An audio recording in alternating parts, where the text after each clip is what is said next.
Salom, Horas, Menjojua, Jua, Yahoo, Ahoy, salam keselamatan. Selamat bertemu kita dalam channel ini Bapak Ibu Saudara-saudariku yang terkasih, yang sekarang kita gunakan untuk menafsirkan Evangelium untuk Minggu tanggal 19 tahun 2025 dalam kalender kita, yang disebut juga Minggu ke-18 setelah Trinitas. Mudah-mudahan pertemuan kita diberkati oleh Tuhan, dan kiranya semua pendengar, penonton diberkati Tuhan, dan kiranya video ini dibagikan, tonton sampai akhir kalau mau mendapat berkat dari Tuhan, dan di-subscribe agar juga kita sama-sama mendapat berkat untuk memulai perenungan kita. Bapak Ibu Saudara-saudariku yang terkasih, kita terima penyertaan dari Tuhan kita dengan membaca apa yang dikatakan Paulus dalam suratnya yang pertama ke jemaat di Korintus, pasal 1 ayat 3. Kasih karunia dan damai sejahtera dari Allah Bapa kita dan dari Tuhan Yesus Kristus menyertai kamu. Amin.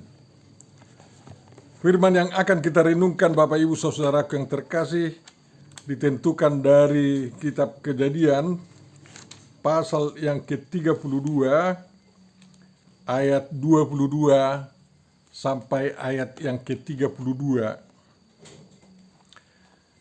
Judulnya diberi pergumulan Yakub dengan Allah. Kita baca. Pada malam itu Yakub bangun, dan ia membawa kedua istrinya, kedua budaknya perempuan, dan ke-11 anaknya, dan menyeberang di tempat penyeberangan Sungai Jabok. Sesudah ia menyeberangkan mereka, ia menyeberangkan juga segala miliknya. Lalu tinggallah Yakub seorang diri, dan seorang laki-laki bergulat dengan dia sampai fajar menyingsing. Ketika orang itu melihat bahwa ia tidak dapat mengalahkannya, ia memukul sendi pangkal paha Yakub, sehingga sendi pangkal paha itu terpelecok ketika ia bergulat dengan orang itu. Lalu kata orang itu, "Biarkanlah aku pergi, karena fajar telah menyingsing." Sahut Yakub, "Aku tidak akan membiarkan engkau pergi jika engkau tidak memberkati aku." Bertanyalah orang itu kepadanya, "Siapakah namamu?" Sahutnya, "Yakub." Lalu kata orang itu, "Namamu tidak akan disebutkan lagi Yakub, tetapi Israel, sebab engkau telah bergumul melawan Allah dan manusia, dan engkau menang." Bertanyalah Yakub, "Katakanlah juga namamu." Tetapi sahutnya, "Mengapa engkau menanyakan namaku?" Lalu diberkatinyalah Yakub di situ. Yakub menamai tempat itu Peniel, sebab katanya, "Aku telah melihat Allah berhadapan muka, tetapi nyawaku tertolong." Lalu tampaklah kepadanya matahari terbit ketika ia telah melewati Peniel, dan Yakub pincang karena pangkal pahanya. Itulah sebabnya sampai sekarang orang Israel tidak memakan daging yang menutupi sendi pangkal paha, karena dia telah memukul sendi pangkal paha Yakub, pada otot pangkal pahanya. Demikian firman yang akan kita renungkan, Bapak, Ibu, Saudara-saudariku yang terkasih. Tentu saja yang berbahagia adalah orang yang mendengarkan, memelihara, memahami, menghayati, dan melakukan perintah firman Tuhan dalam perbuatan-perbuatan baik. Amin. Kita berdoa. Tuhan Bapa Surgawi, terima kasih atas firman yang telah kami dengar dibacakan oleh hamba-Mu. Bantu dan tolonglah kami, bukalah pikiran kami dengan kuasa Roh Kudus-Mu memahami firman ini, sehingga kami dapat mengikut Engkau lebih setia lagi. Karena kami yakin pasti Engkau memberkati kami lebih daripada berkat yang Kau sampaikan kepada Yakub. Terima kasih Tuhan, sempurnakan doa kami dan kabulkan dalam Yesus Kristus. Amin. Tema yang diusulkan kepada kita adalah aku telah melihat wajah Tuhan, tapi aku tertolong. Bapak, Ibu, Saudara-saudariku yang terkasih, perikop ini atau isi perikop ini pasti dari sejak awal bangsa Israel, baik di Mesir maupun sewaktu Musa memimpin mereka di padang gurun dan setelah masuk ke tanah Kanaan, berdiam diri, memiliki pusaka masing-masing setelah dibagi Joshua, dan mereka mulai mengatur kehidupan yang lebih teratur di tanah perjanjian. Isi berita perikop ini pasti diingat, karena sangat menentukan bagi bangsa Israel. Jadi cerita ini merupakan awal etiologi daripada umat Israel. Yang pertama, bahwa bangsa Israel, keturunan Yakub itu yang 12 marga, diketahui sebagai keturunan Israel setelah Tuhan memberi nama kepada kakek moyangnya Yakub, nama Israel, yang berarti pangeran pangeran Allah, waris Allah atau pejuang Allah.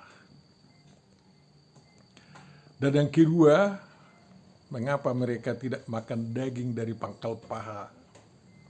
Dikaitkan dengan pengalaman Yakub di tempat yang dikatakan Yakub di sini Peniel, Paniel, wajah El, muka El, sehingga tidak lupa sama sekali.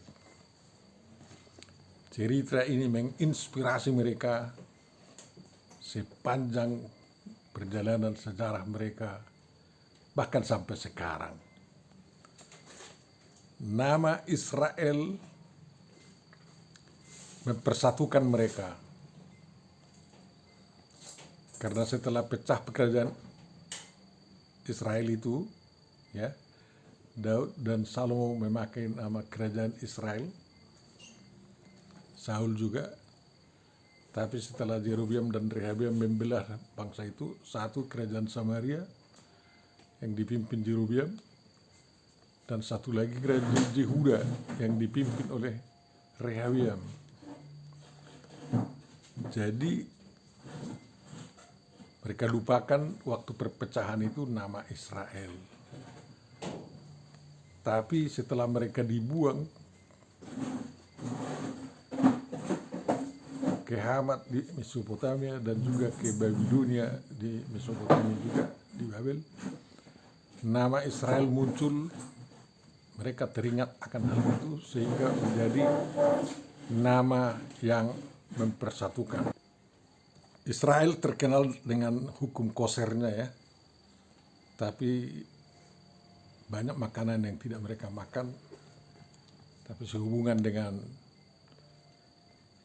isi cerita ini, daging dari pangkal paha binatang yang koser juga tidak dimakan.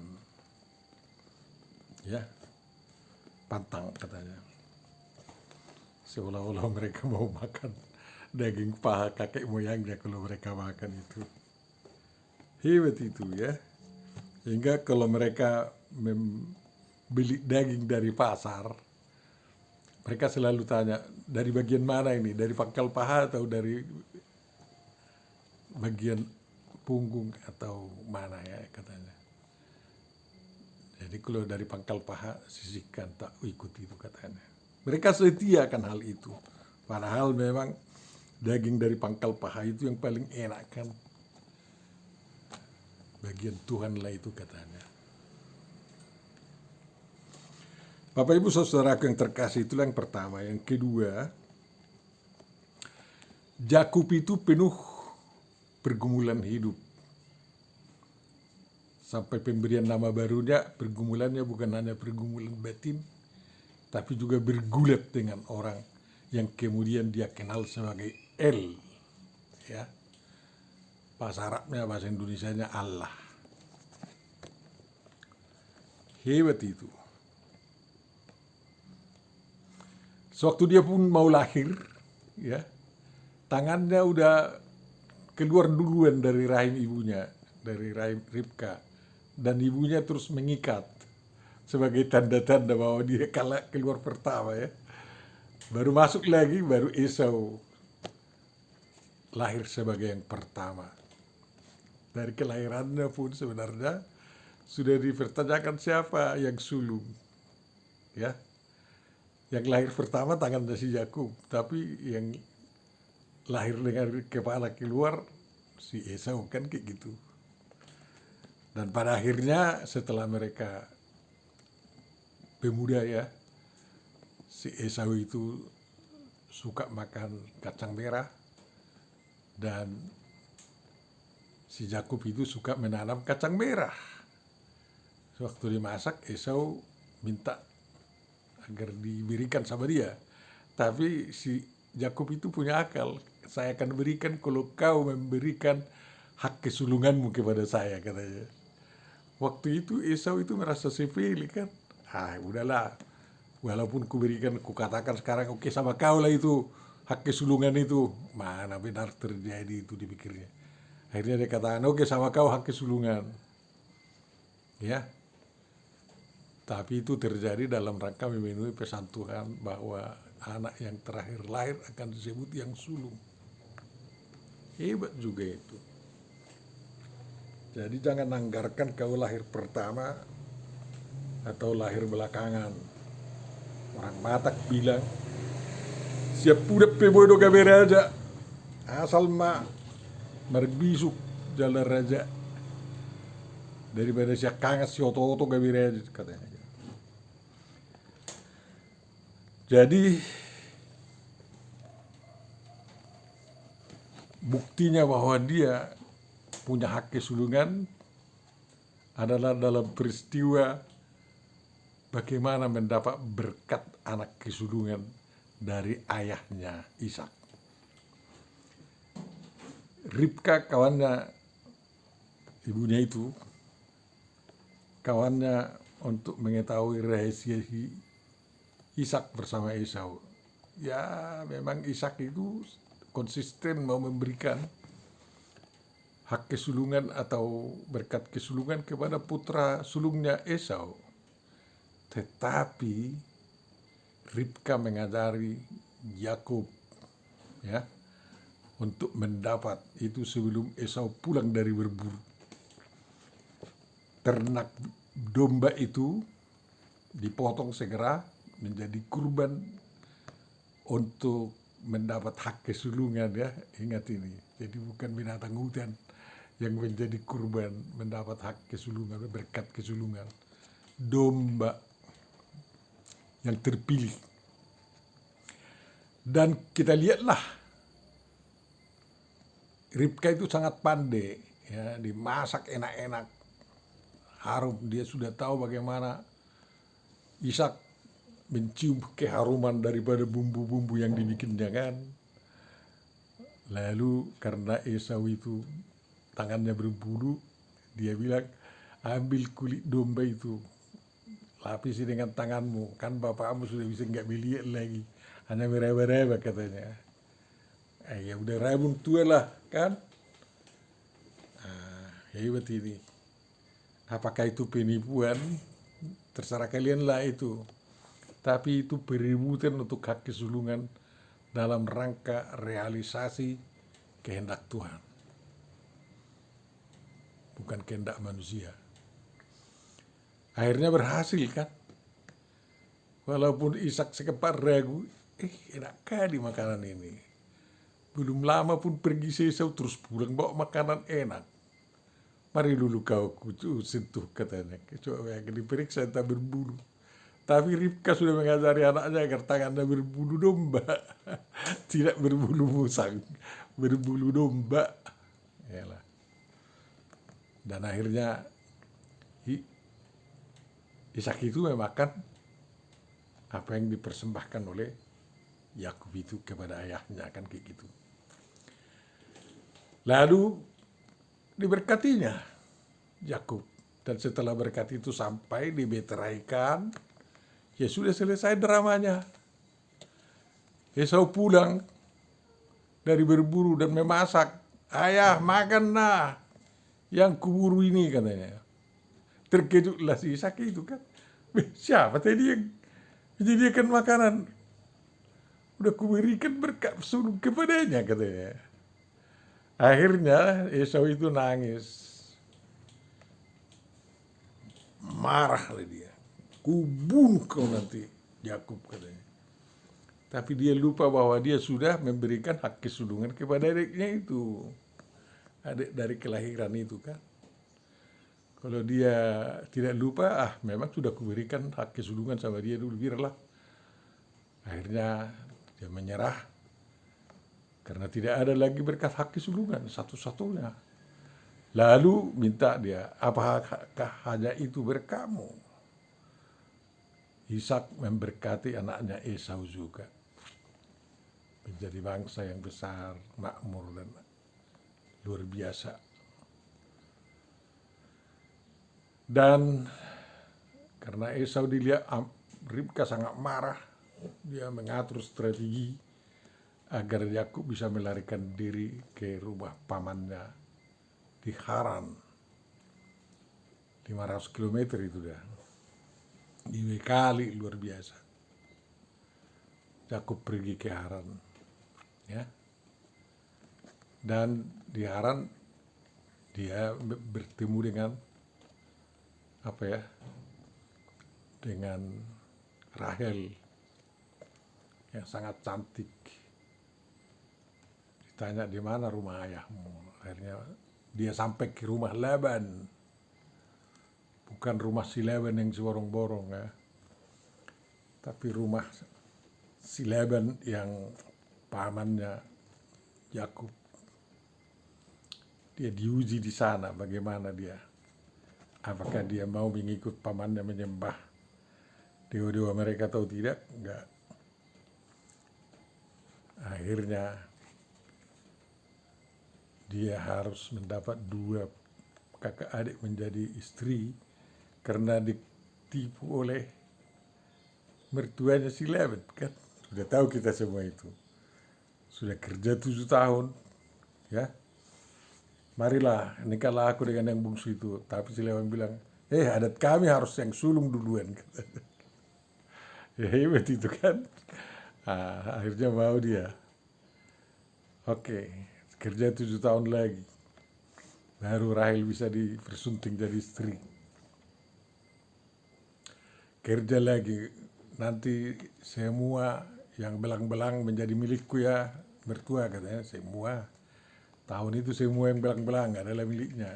Baru kemudian semua tahun depan kalau putih semua sama kau katanya. Putih semua. Itulah campur tangan Tuhan yang tidak disadari oleh Yakub yang luar biasa strateginya, kepatuhannya dalam rangka meraih cita-citanya, ya kan? bukan dalam rangka menyangkal Tuhan, bukan. Dalam rangka meraih cita-citanya. Setelah dia kaya raya, kita katakanlah kaya raya, dia tidak mau menjadi helasodukan di kampung pamannya. Dia ingat tanah leluhurnya Abraham di mana Ishak dikubur, ya. Dia harus ke sana. Tapi ada saudaranya Esau yang dianggapnya masih dendam, kan kayak gitu. Tapi dia beranikan dirinya. Ya. Kita harus berangkat walaupun di sana tidak ada jaminan hidup atau mati, makmur atau tidak, katanya.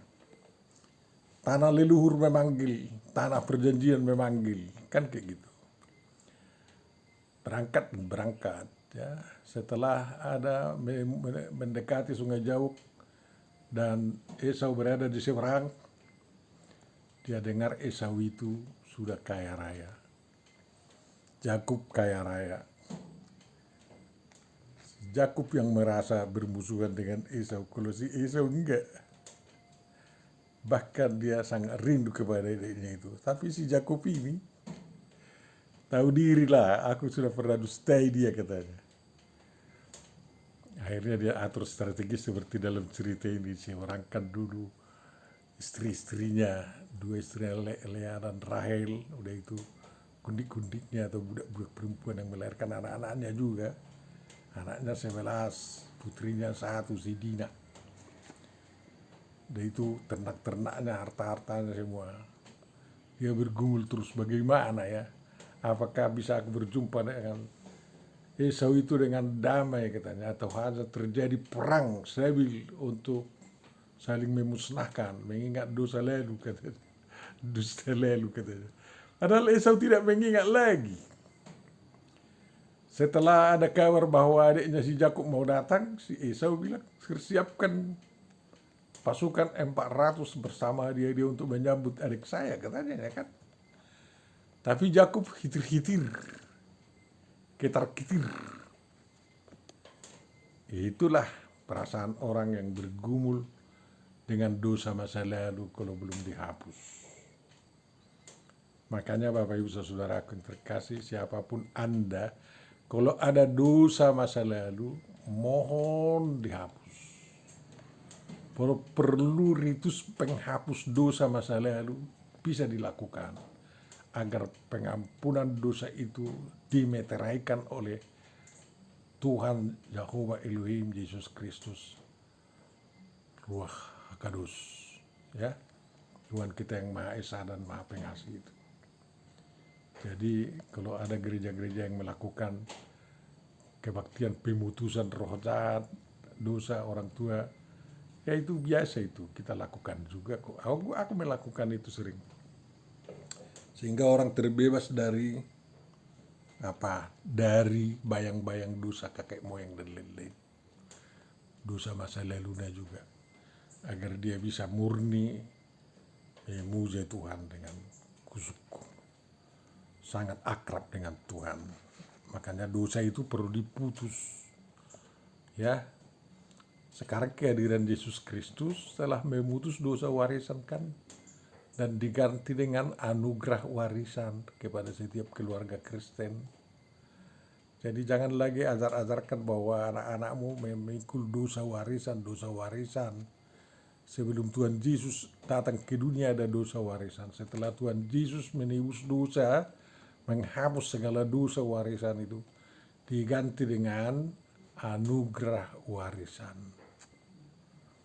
Bapak Ibu Saudaraku yang terkasih, makanya kalau lahir anakmu, meteraikan anugerah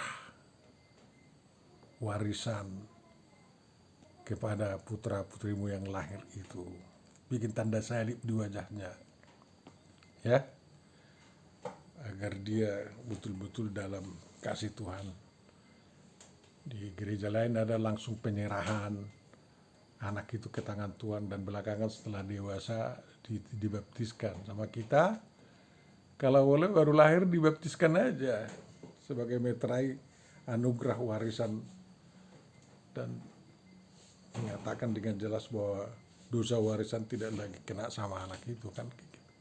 Tapi sering kita tunggu 8 hari setelah lahir meniru Tuhan Yesus disunat. Ya. Jadi dalam pergumulannya kayak mana nanti ya. Aku mau hidup 1000 tahun lagi kan. Takut dia dimusnahkan oleh abangnya. Bagaimana untuk mendapat jaminan selamat? Tidak ada, karena dia sudah menyendiri. Ketahuilah kalau ada pergumulanmu, kalau kau semakin menyendiri, tidak ada pertolongan. Makanya lebih baik datang kepada hamba Tuhan, minta pengarahan, suluhan, dan pengampunan dosa. Jangan sendiri, nanti kau jadi bunuh diri kalau kau sendiri. Yakub itu tidak bisa tidur, tidak bisa apa, baru jam 3 malam baru dia tertidur. Jam 3 pagi. Tuhan melihat pergumulan Yakub itu. Sama seperti juga Tuhan melihat pergumulan batin kita. Pergumulan hidup kita. Kita membutuhkan penyertaan dari Tuhan. Tuhan dari jauh juga melihat Yakub dalam kesendiriannya, dalam pergumulan batinnya, makanya Tuhan mendatanginya.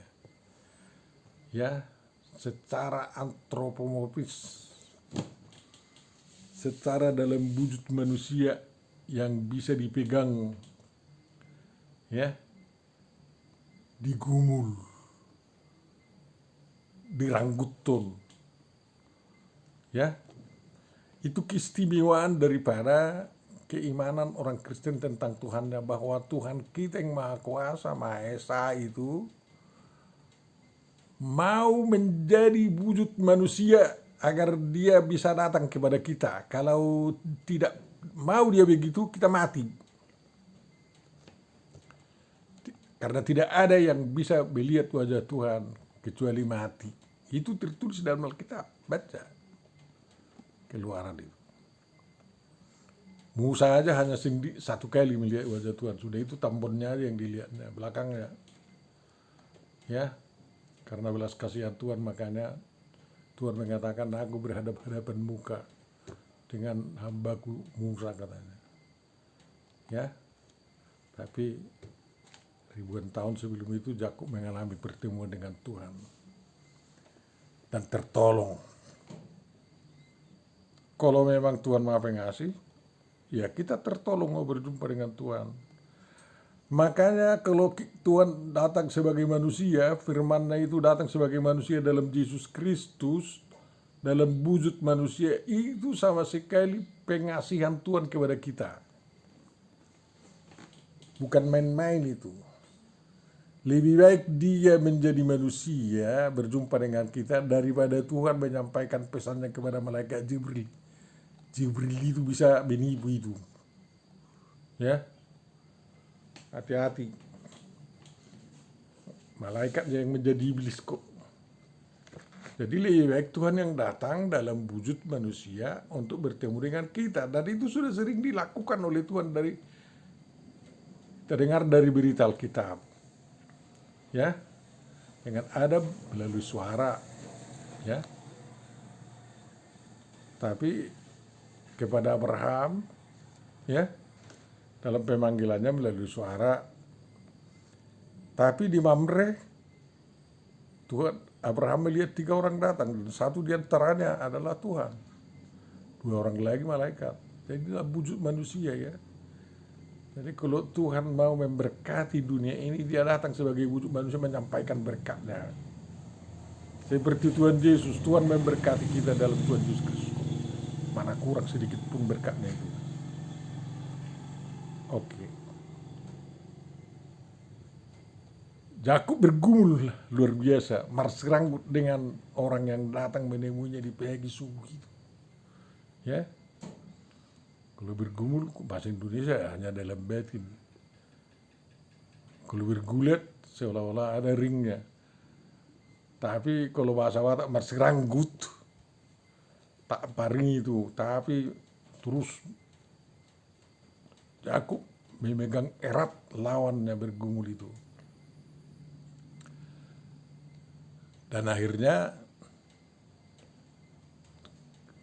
orang yang datang menemui Yakub itu mengalah, ya mengalah.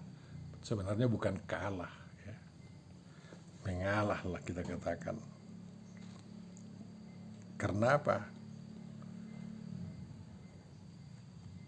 Yakub tidak mau melepaskan. Rupanya terang matahari fajar itu menjadi batas penampakan diri Tuhan dalam wujud seperti yang terlihat itu. Makanya kalau terang matahari nanti tidak nampak lagi Tuhan. Jadi lepaskan aku, katanya. Yakub tidak mau, ya.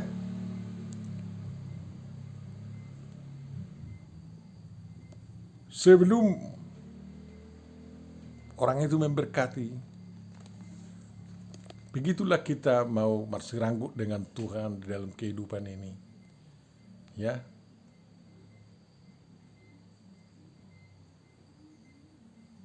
Jangan lepaskan Tuhan dalam perjalanan hidupmu, dalam perjuangan hidupmu. Perjuangan hidupku dan hidupmu juga begitu. Jangan lepaskan dia, ya. Jadi di sini dikatakan bahwa orang itu tidak dapat mengalahkan Yakub. Ya, begitulah terjemahan agar lebih hebat. Ya. Ya, sebenarnya Yakub tidak mau melepaskan. Walaupun sudah diminta, lepaskan aku, katanya. Aku tidak mau melepaskan engkau sebelum engkau memberkati saya, katanya. Waktu dia mau ke Haran, waktu diberangkatkan mamanya, dia bertemu di Betel kan. Makanya ada Betel, nama Betel, karena dia melihat malaikat turun naik di tangga itu. Jadi pengalaman ini di seberang Sungai Jawok ini, mungkin dia teringat bahwa ini adalah Tuhan. Sehingga dia tidak mau melepaskan sebelum diberkati. Lalu apa berkat orang itu? Siapa namamu, katanya, Yakub. Mulai sekarang kau Israel, pangeran Allah, pejuang Allah, ya, waris Allah. Dan itulah menjadi nama untuk seluruh keturunannya.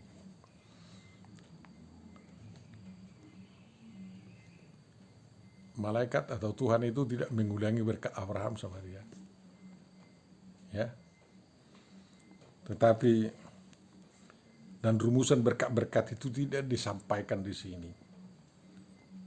Yakinlah berkat yang disampaikan oleh Tuhan kepada Yakub di situ adalah berkat penyertaan bertemu dengan Esau. Sehingga ketar-ketir berhadapan dengan Esau itu hilang. Aku menyertai engkau. Itulah sebenarnya kalau pejuang Allah, berarti Allah menyertai dia. Kan kayak gitu. Dan itulah andalan Yakub bertemu dengan abangnya Esau. Itulah andalan kita, yakni Immanuel, yang Tuhan beserta kita kalau kita menghadapi segala yang kita anggap mau meruntuhkan hidup kita di dunia ini. Makanya Tuhan kita itu Immanuel. Kepada Yakub, Tuhan mengatakan dia Immanuel. Tuhan tidak memberitahu namanya. Mengapa? Ya, mengapa? Nama itu rahasia. Tapi sudah tahu kau di situ, itu maksudnya. Karena di Betel dia sudah tahu juga, ya. Sedikitnya ada nama umum kepada yang datang itu diberikan oleh Yakub, yaitu El.